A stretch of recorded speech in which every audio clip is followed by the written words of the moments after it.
Hello नमस्कार दोस्तों। तो कैसे हैं आप लोग? आशा करता हूं कि आप लोग अच्छे होंगे। और आज के वीडियो में हम बात करने वाले हैं कि इंटरव्यू के लिए प्रिपरेशन कैसे करें। तो सबसे पहली चीज़ जो मैं आपको बताना चाहता हूं, जो हर किसी के साथ होता है, वो है इंटरव्यू का डर।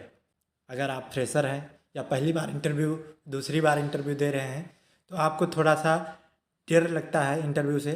और उस डर से बाहर आने के लिए आपको करना होगा कुछ प्रिपरेशन। जैसे कि कंपनी के बारे में आप रिसर्च कर लीजिए और जो संभावित क्वेश्चन हो सकते हैं वो आप प्रैक्टिस कर लीजिए, सर्च कर लीजिए उसे और देख लीजिए। आपको प्रैक्टिस कैसे करना है? सबसे पहले क्वेश्चन की एक लिस्ट लेनी है, वो आप अपने दोस्त से कहिए कि वो पूछें और आप उन्हें आंसर करिए प्रॉपर तरीके से। या फिर क्या करिए कि अगर आपके पास कोई दोस्त नहीं है और आप अकेले ही करना चाहते हैं ये काम, तो आपको मिरर के सामने ये प्रैक्टिस करनी है। और ये प्रैक्टिस कम से कम 3-4 बार करनी है। अगर आपके पास 4-5 दिन का समय है तो आप पर डे एक बार तो मिनिमम ये करिए ही करिए। और फिर उसके बाद आप देखेंगे कि आपके अंदर कॉन्फिडेंस आएगा और आप देख पाएंगे कि आप क्या गलतियां कर रहे हैं और उसे इम्प्रूव भी कर लेंगे। बस अपने आप को डेवलप करते रहना है, अपनी कमियों को देखते रहना है। आई कांटेक्ट खुद से बना के रखनी है अगर मिरर से कर रहे हैं, और अगर किसी दोस्त के थ्रू प्रैक्टिस कर रहे हैं तो उनसे भी आई कांटेक्ट बना के रखनी है। तब जब आप उन्हें आंसर दे रहे हों या वो क्वेश्चन पूछ रहे हों तो अटेंटिवली सुनना है। तब तक सुनना है जब तक वो बोल रहे हों, आपको बीच में टोकना नहीं है। तो ये था इंटरव्यू प्रिपरेशन करने से पहले की टिप्स। और सबसे बड़ी दिक्कत होती है कि फ्रेशर में ज़्यादातर हिंदी मीडियम वाले, उनके साथ ये होता है कि उनको इंग्लिश में थोड़ा प्रॉब्लम होता है। तो इंग्लिश के लिए आपको क्या करना है? प्रैक्टिस प्रैक्टिस ही करनी है। और जब आप वहाँ इंटरव्यू में आंसर दे रहे हों तो बहुत जल्दी जल्दी बोलने की आवश्यकता नहीं है। आप स्लोली स्लोली बोलिए और सेंटेंस बाय सेंटेंस फ्रेम करते जाइए। स्लोली बोलने पर आपके पास टाइम रहेगा सेंटेंस फ्रेम करने का या वर्ड्स ऐड करने का, वर्ड्स फ्रेम करने का। तो आप धीरे धीरे आंसर का जवाब दीजिए, जल्दी जल्दी देने की कोई आवश्यकता नहीं है। और ये आपके लिए बहुत बेनिफिशियल होगा वहाँ कॉन्फिडेंस बिल्डअप करने के लिए इंग्लिश बोलकर। और जैसा मैंने बताया, जब मिरर में या आप दोस्त के साथ प्रैक्टिस कर रहे हों तो वहाँ भी आपको मजाक नहीं लेना है। आप सीरियसली पूरा का पूरा इंग्लिश में ही बात करेंगे, उस समय भी इंग्लिश में ही पूरा का पूरा जवाब देंगे। और ऐसा बिल्कुल भी आपको नहीं सोचना है कि आप मिरर के सामने हैं या दोस्त के सामने हैं। और उस समय अपने आप को भी एनालाइज करते रहिए, फोकस्ड रहिए और पॉइंट नोट करते रहिए अपने बारे में, जो आपके विषय में आपको लग रही हैं कि ये चीज़ मैं गड़बड़ कर रहा हूँ, लैग कर रहा हूँ। और उसको अगली बार जब प्रैक्टिस करिए तो इम्प्रूव करके करिए। और ड्रेस आपको फॉर्मल ड्रेस ही पहनना है, इस बात का खास ख्याल रखना है कि आप जीन्स पैंट वगैरह ना पहन के जाइए तो ज़्यादा बेहतर रहेगा। और हो सके तो अपने ग्रामर को थोड़ा मैनेज करके चलिए इंग्लिश बोलते वक्त। लेकिन अगर मैनेज नहीं भी होता है, इतना ध्यान रखना है आपको कि जो सेंटेंस बोल रहे हैं उसका मतलब सामने वाला सही सही समझ पाए। ऐसा ना हो कि उसका गलत ही मतलब निकल रहा हो। तो ये प्रैक्टिस जब आप करेंगे तो आप ये समझ जाएंगे कि आप सही मीनिंग बता पा रहे हैं या आप गड़बड़ कर रहे हैं। तो उसी हिसाब से आप सुधार करते रहिए। आप अपनी इंटरव्यू देने जाने से पहले आप अपनी फाइल सही से कर लीजिए। आप रिज्यूम रखते हैं, फिर उसके बाद सबसे हाईएस्ट क्वालिफिकेशन, फिर उससे कम, फिर उससे कम, फिर उससे कम, फिर ट्रेनिंग वाला, और फिर उसके बाद और अदर कोई क्वालिफिकेशन है, डिग्री है तो वो साथ में लगाते हैं।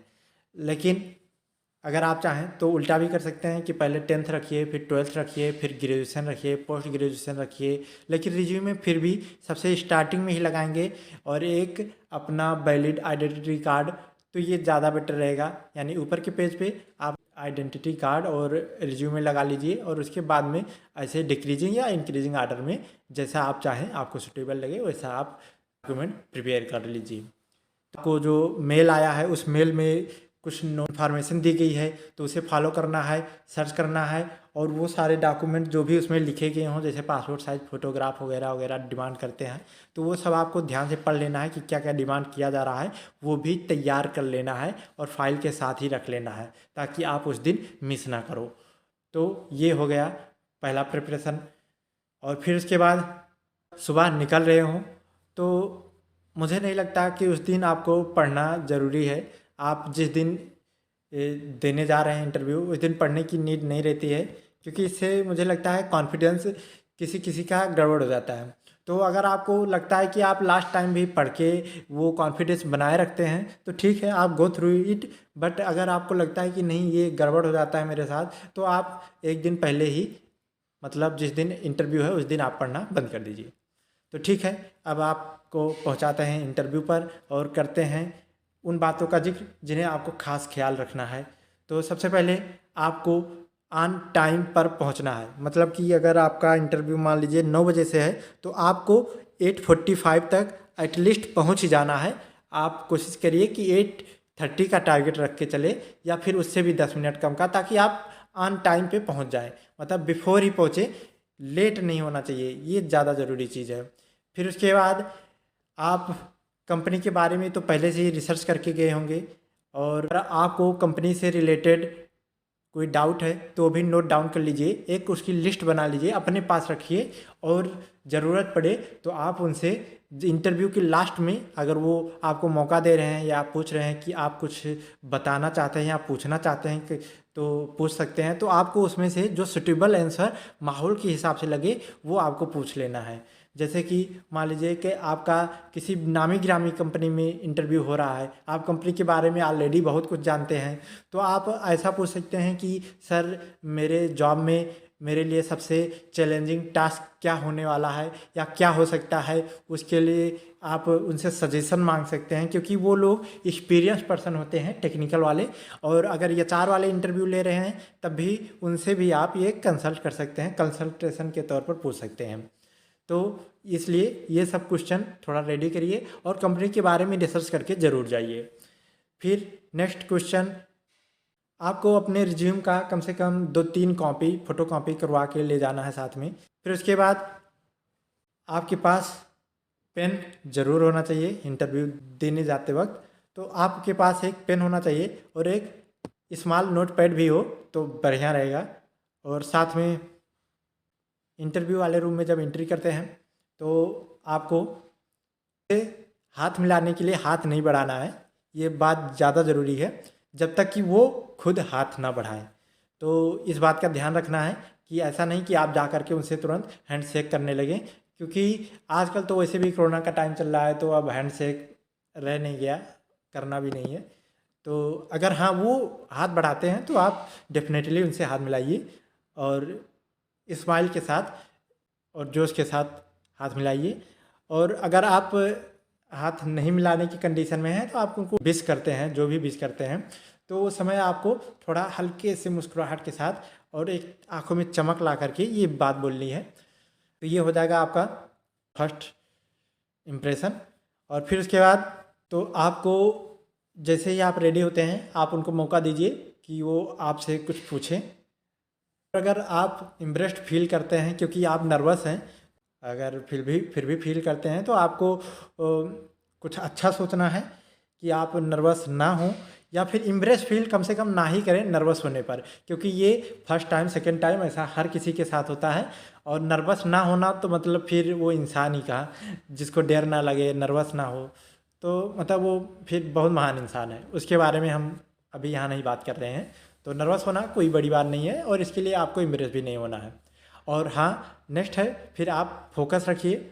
जैसा कि मैंने कहा कि इंटरव्यू के दौरान आपको आई कांटेक्ट बना के रखनी है, लेकिन ऐसा भी नहीं कि आप सामने वाले को लगे कि ये लड़का मुझे घूर रहा है या ये कैंडिडेट मुझे घूर रही है, तो ऐसा नहीं लगना चाहिए।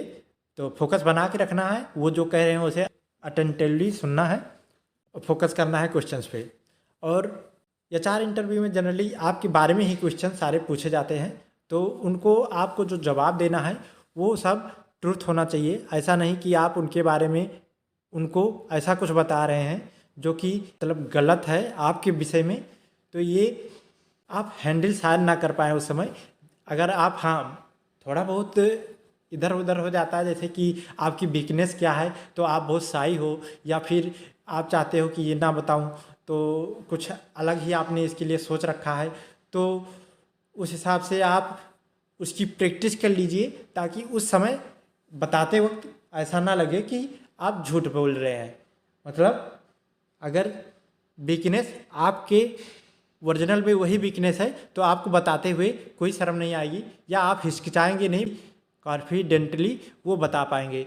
लेकिन अगर आप झूठ बोल रहे होंगे तो ऐसा नहीं होना चाहिए कि आपके आंखों से, आपके बिहेवियर से, आपके चेहरे से पता चल जाए कि आप झूठ बोल रहे हैं। इस बात का आपको खास ख्याल रखना है, यानी ज़्यादातर चीज़ें ट्रुथ ही बोलनी है या फिर ट्रुथ के आसपास ही बोलनी है, या फिर इतना प्रैक्टिस करिए कि वो ट्रुथ।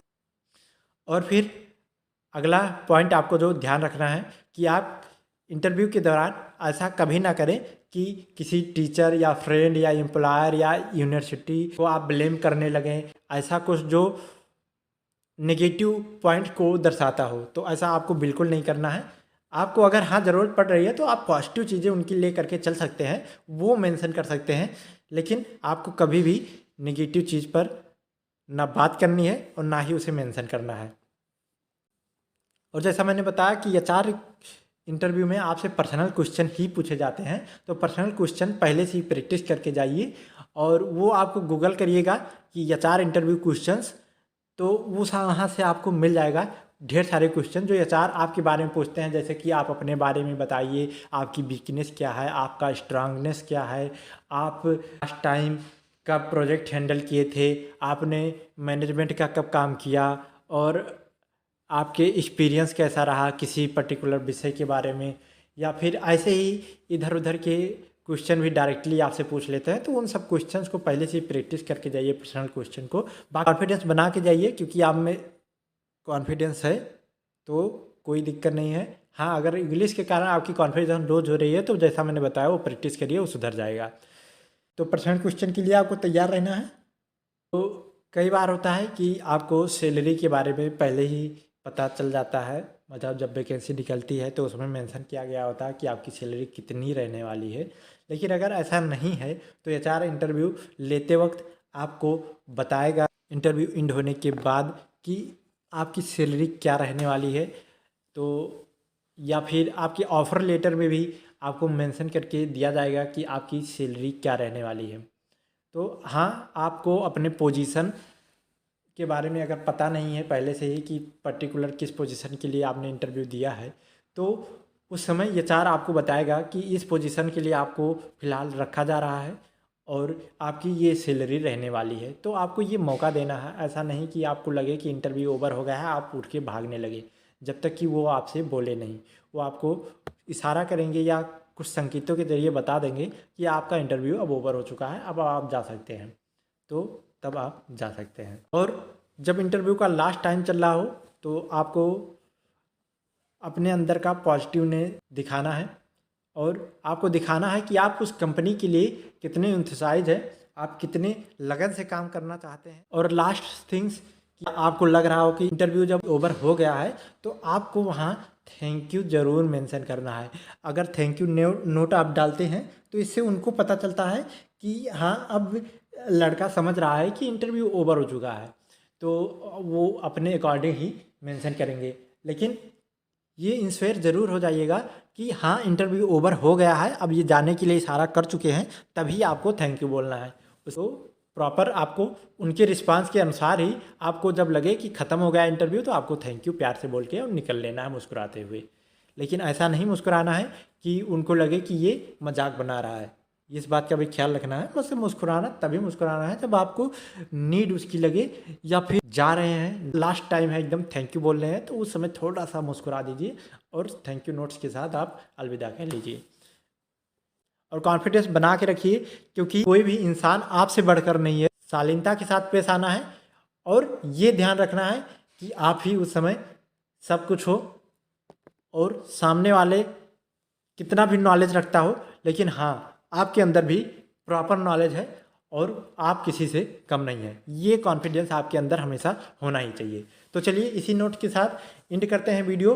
और अगर कोई आपको डाउट है या कोई कमेंट है या कोई सुझाव है कि और इंटरव्यू में क्या प्रिपेयर करके जाना चाहिए, तो आप कमेंट बॉक्स में कमेंट करिए, हम आपके सुझावों का स्वागत करते हैं। और अगर किसी अन्य टॉपिक पे आपकी वीडियो चाहिए तो आप उसको कमेंट बॉक्स में कमेंट करके हमें बताएं, हम आपको वो वीडियो जल्द से जल्द देने की कोशिश करेंगे। Okay, thank you, have a great day और good luck for your interview.